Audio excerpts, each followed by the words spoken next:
Rain dripped down the cracked road outside a small diner off Route 29, somewhere in rural Arizona. Neon lights flickered, buzzing faintly against the sound of distant thunder. Inside, a few bikers, big guys in leather jackets with faces that told stories of long roads and longer nights, sat sipping coffee after hours. They weren't troublemakers. They were just men who'd seen enough of life to value silence. Then the door creaked open.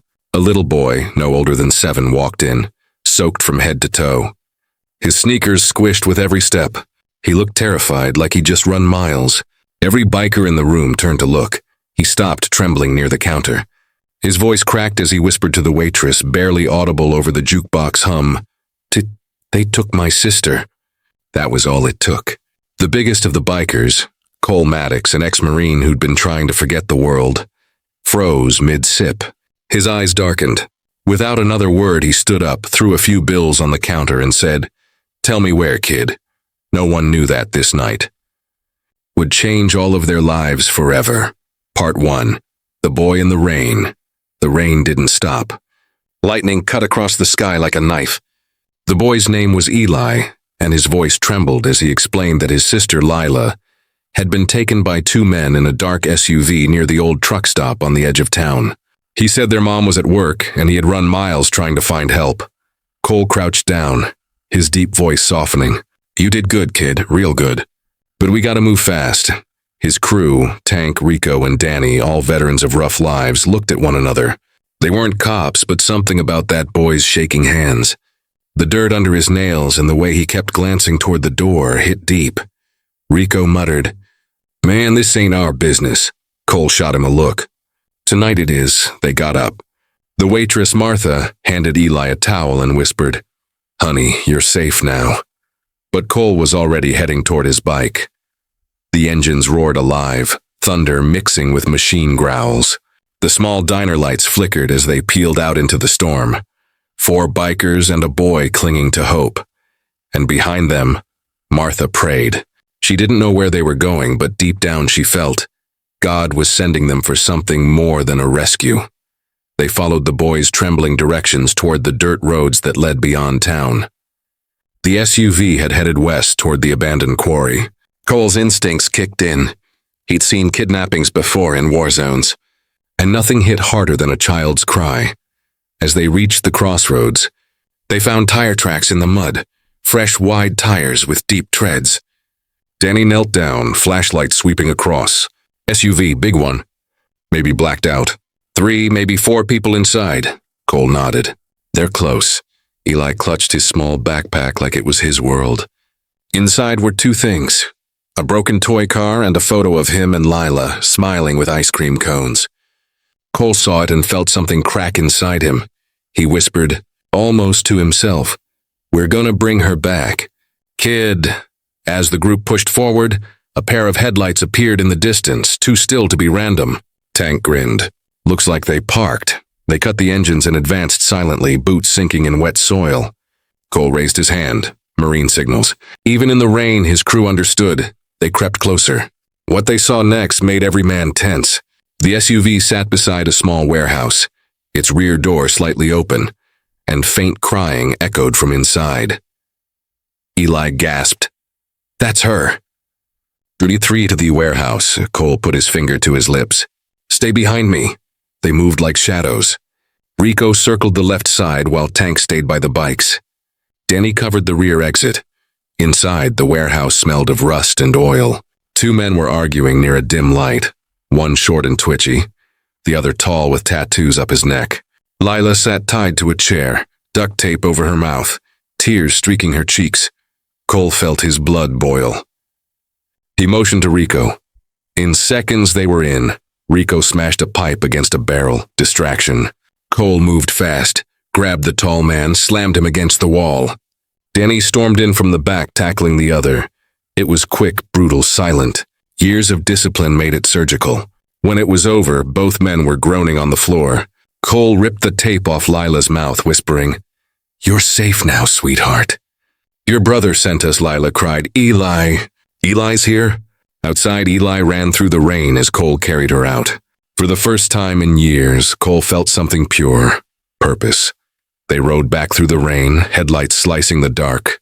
Eli held Lila tight on the bike, her small arms gripping him from behind. Cole looked at them through his side mirror and smiled faintly. When they reached the diner, Martha ran out crying. She hugged both kids like they were her own. But before anyone could speak, sirens blared.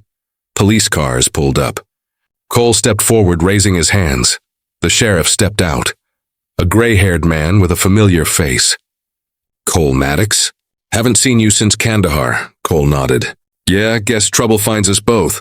When the story came out, the sheriff sighed. "You did the right thing tonight. You saved those kids before we even got the call."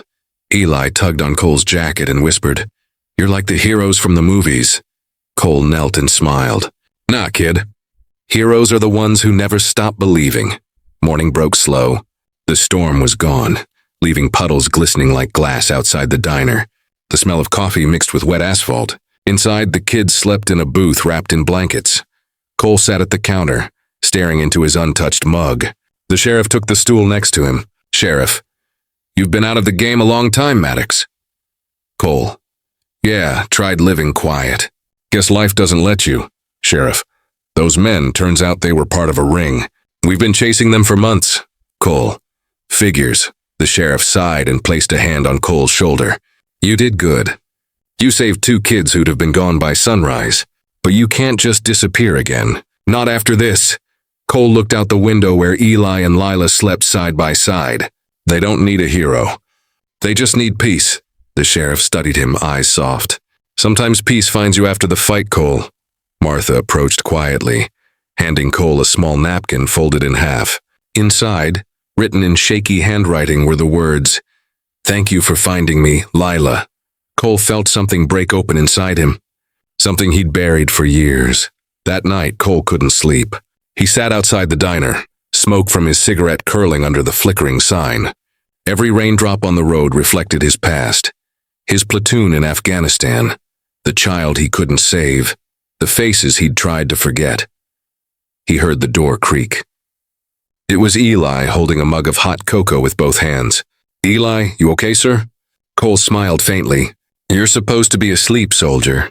Eli couldn't sleep. "I keep thinking, what if you didn't stop?" Cole looked down, his jaw tightening. "I almost didn't. Guess God had other plans." Eli's eyes shimmered in the faint neon light. "You saved my sister. My mom says sometimes angels wear jackets." Cole laughed softly. "Yeah, I ain't no angel, kid. I just know what it's like to lose someone." Silence stretched. Eli handed him the cocoa. "You can have it. Mom says sharing makes bad dreams go away." Cole looked at the small cup and nodded. Smart woman. In that moment, a bond formed, not spoken, not forced. Just real. 2 days later, a black car pulled up to the diner. A woman in a gray suit stepped out. Sharp, controlled. Clearly someone used to giving orders. "Martha," whispering. "That's Lila and Eli's mom." The woman, Charlotte Hayes, a regional CEO of a logistics company, walked in, her eyes red from crying but posture still strong. She saw her kids and ran to them. They clung to her, crying. After a long moment, she turned to Cole. "You found them," Cole nodded once. "They found me, ma'am." Charlotte blinked back tears. "I don't know how to thank you." "You saved my world," Rico muttered. "We just did what anyone would." Cole gave him a look. "Not anyone." Charlotte stepped closer. "You said you're not a cop. So why risk your life?" Cole took a breath. "Because when someone calls for help and no one answers, that's when the world falls apart. I couldn't let that happen again." Charlotte looked at him for a long moment, then extended her hand. "Then maybe the world needs more men like you." Later that evening, Charlotte sat with Cole outside. The diner's neon lights buzzed low. "Charlotte, I run a security foundation for victims, for kids like Eli and Lila. We could use someone like you." Cole shook his head. "I don't do boardrooms." "Charlotte, you wouldn't. You'd train people, teach them how to help." He thought about it. About how lost he'd felt since leaving the Marines. About how that one night brought purpose again.